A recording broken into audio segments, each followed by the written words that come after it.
Welcome to episode 40 of the Gimme Golf Podcast, powered by MyrtleBeachGolfTrips.com. I am your host, Meredith Kirk, and today we're going to talk about the 3 most common swing flaws that I see with recreational golfers. So this is going to be a lot of fun to cover these 3 topics. I think it's going to be really helpful for your game. And joining me also is Nate DeWitt, our producer here at MyrtleBeachGolfTrips.com. Nate, it's always fun bantering with you. Yeah, I hope you're not gonna analyze my golf swing, right? No, your golf swing is really good right now. Because I probably have all 3 of these swing flaws that you're about to talk about. Well, you know what? We all have them. They just kind of creep into our game, and I'm often asked, how do you fix these little things that just come into our game? So I want to talk about the first one, swinging too fast. We all do it. Swing too fast, especially if we're a little nervous, first tee jitters, trying to help the ball, thinking that if I swing faster, I'm going to hit the ball further. It's actually opposite of that. Swinging a little bit slower helps you hit the segments on the downswing, which then creates more velocity, and velocity is distance. It sounds like an oxymoron, but sometimes swinging slower can produce better results. Okay. So I'm a culprit of that. My backswing, I've talked to you, is too quick. So how does somebody work on that? Okay, that's a great question. The easiest way to work on it is I would suggest watching the tour players, the ladies and the men on TV, and start to count their backswing and downswing. If you do that, you're going to see a pattern. And that is the 3-to-1 ratio. 1, 2, 3 in the backswing, and then 1 on the downswing at impact. So it's going to go 1, 2, 3, 1, 1, 2, 3, 1. Some of the best golfers in the world, they all have that one trait in common, a 3-to-1 ratio. So I would just count when you're swinging. Just force yourself to 1, 2, 3, 1. And that way, if you're swinging too quick, what happens is it's usually 1, 2, 1, 1, 2, 1, 1, 2, 3, stretch it out. Get that 3 in your swing. Yeah, that makes sense. And so when you get to the top, so that's going to help you get the club back too. Like you'll actually get the club, you'll make a full backswing, I think, too. It can help with rotation, especially for people who are really quick. They don't fully rotate. I mean, ideally to get 90 degrees rotation is great. Not everybody can do that. And sometimes the older you get, if you lose flexibility and you're not doing a lot of stretching, sometimes that can be a hindrance to rotation. And that will help to get you a little bit more rotated. Just slowing down gives your body time to turn. So you've diagnosed one of my swing flaws. So I have that. Well, I think, and again, we all have it, but also going into the second most common swing flaw I see is too strong of a grip pressure. And believe it or not, number 1 and 2, swinging too fast is connected to a strong grip pressure. So what happens is when you grip the club too tightly, all that tension just runs up through your arms, shoulders. It causes lifting. It causes you to hit those thin shots. And so softening your grip pressure actually is connected to what I call the speedometer of the swing. So if you're used to driving 80 miles per hour, and I'm not using miles per hour based on swing speeds. I'm using the analogy of driving a car. So let's say, you swing really fast, you drive a car really fast. So the grip pressure, if you soften the hands, it's like reducing your speed because there is a connection there. People who swing too fast, 9 times out of 10, have too strong of a grip pressure. So counting 1, 2, 3, 1 is a great way to help set that tempo, to help set that speed. But additionally, sometimes it's as simple as softening the hands, and that could be the fix for you. So both of them or either or can fix both issues because they're interconnected. So I'm kind of laughing because if you swing fast and have a strong grip, you're probably a stressed out person, right? Well, There could be, and there's 16 different personality types in this world, and some would argue and say there's even more, and there possibly can be. But if you're just looking at, let's say, Myers-Briggs personality testing and whatnot, there really is a connection to our personalities and how we play golf and how we swing the club. And usually pretty intense people, very driven people tend to have faster swings. It's not necessarily bad traits, because we need people in the world who work more efficiently, who work faster. Nothing wrong with that. But when it translates into your golf swing and it produces poor shots, it's like, okay, when I am going to play golf, I have to really be conscientious of not playing golf like I perform in my work environment or how I naturally perform in my personality. I have to make a conscientious effort to make myself slow down and relax. And then there's the opposite extreme of where you have the personality type that's so mellow. It's, like the turtle, just moving slow, a little bit more methodical and slower paced. And sometimes you actually have to get them to increase their speed a little bit. But more often than none, you're going to see more people swinging fast than slow, especially in our modern day. Yeah, if you're like me, you just want to get it over with, right? You just take the club back and close your eyes and get it over with, right? Oh, you got to enjoy the process, the journey, each shot.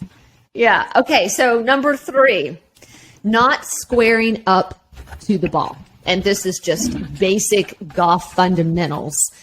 So that ball is going to fly where you're aimed and aligned to. Also, we have the swing plane too, how the club head is moving on the path that can determine direction as well.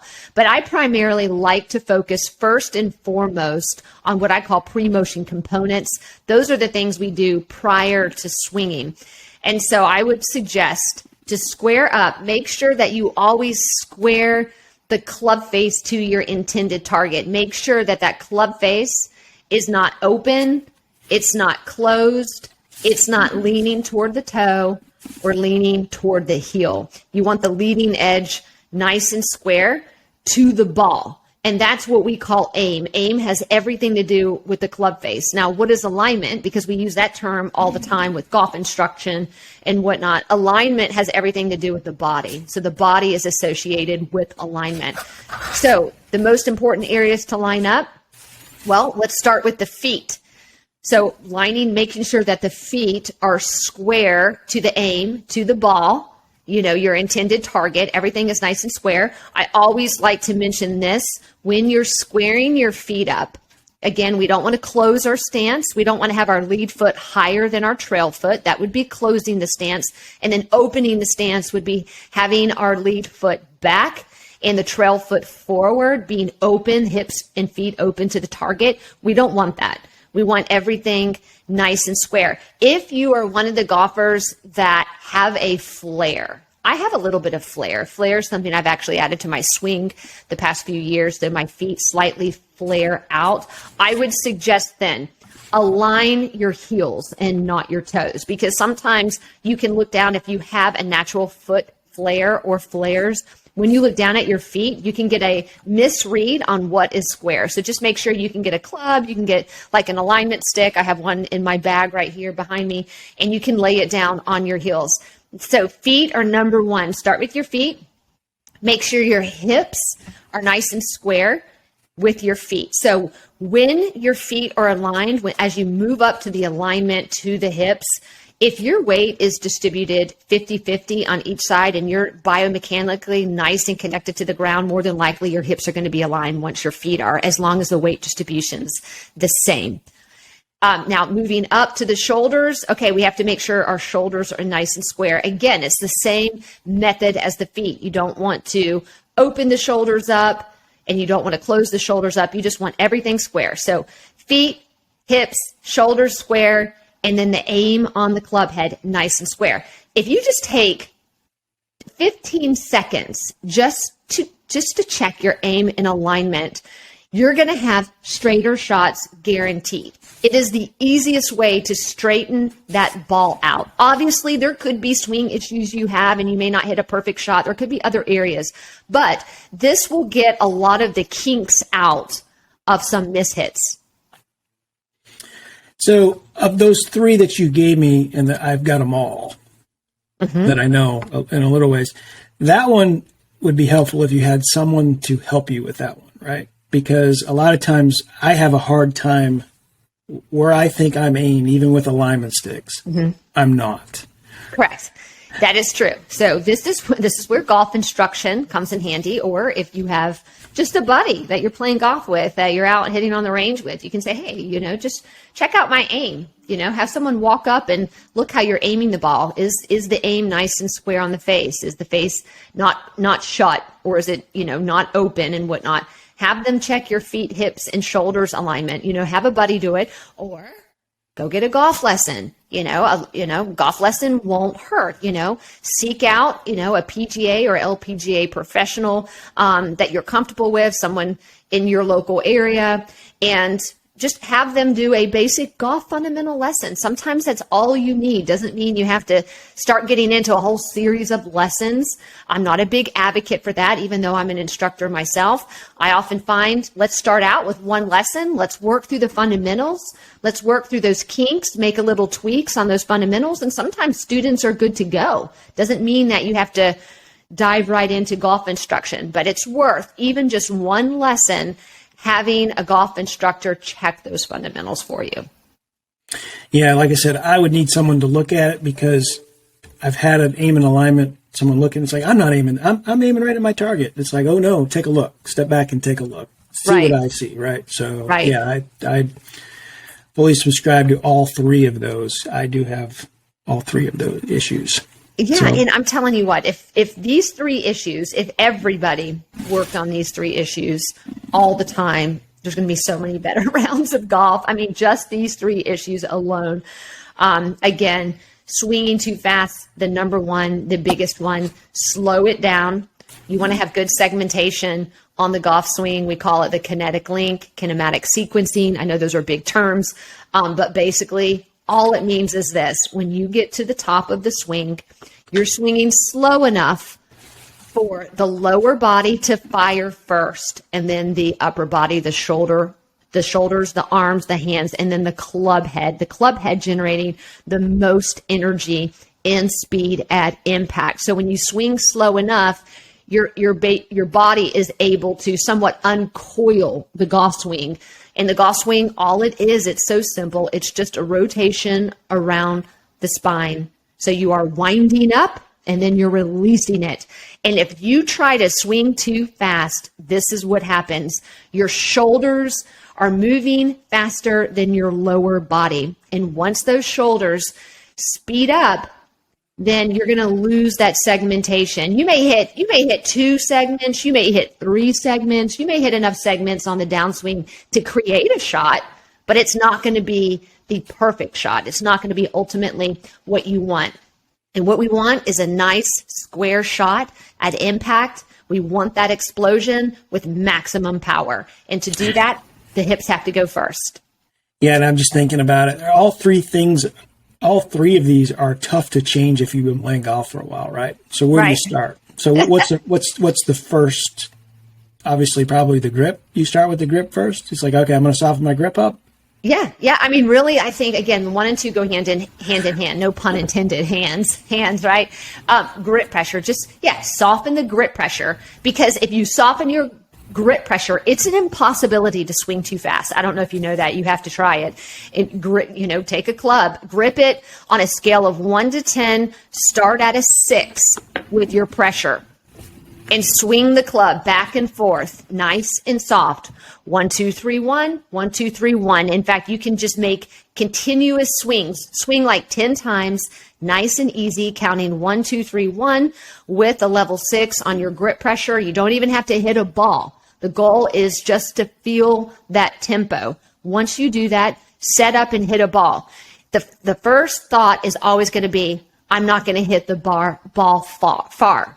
I'm not going to get a lot of distance. And the shocking thing about this is when you use this method and you slow down, again, you actually create more velocity because you're hitting the segments. And that's the beauty of it. It's an oxymoron. Swing slower for more distance.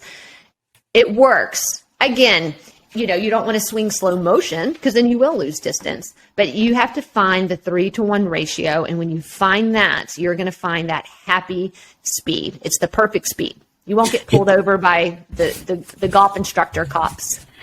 That's the funny thing is that when you realize you can do that, it's like I've been working so hard to swing so fast, and it's been so stressful that I could have just been swinging like this the whole time, and the results are better. Exactly. Yeah. Yep. So that's it. These three. I just want to say that all these lessons, and I do know something about your golf lessons. Seeing them, there's something on all of these on myrtlebeachgolftrips.com in the video section. So you can actually look at, I know you've talked about each one in a separate lesson. So if people wanted to expand on that, if you go to myrtlebeachgolftrips.com, in the videos, you can find the video that relates to these three. Absolutely. I mean, you and I, we've covered so much when it comes to golf tips. I believe at this point, we're probably close to 150 golf tips at mbn.com in our video library. And again, just like you said, we've covered all of this. So go check out those videos if you want me to walk you through. But this is it. This is key. I mean, these are the three of the biggest and most common swing flaws that I see in golf. Definitely. And I've got all three. But you're playing better. You're working on it. Got to work on it. You got to work on it. That's right. All right, everyone. Well, thanks for joining this Gimme Golf podcast. Wanted to keep this short and sweet because right now I hope you're listening to this podcast and you're driving to the golf course right now to go have a great round, keeping it slower, softer grip pressure, and make sure get squared up to the ball. So thanks for joining us, and we will see you guys on the next episode here on the Gimme Golf Podcast.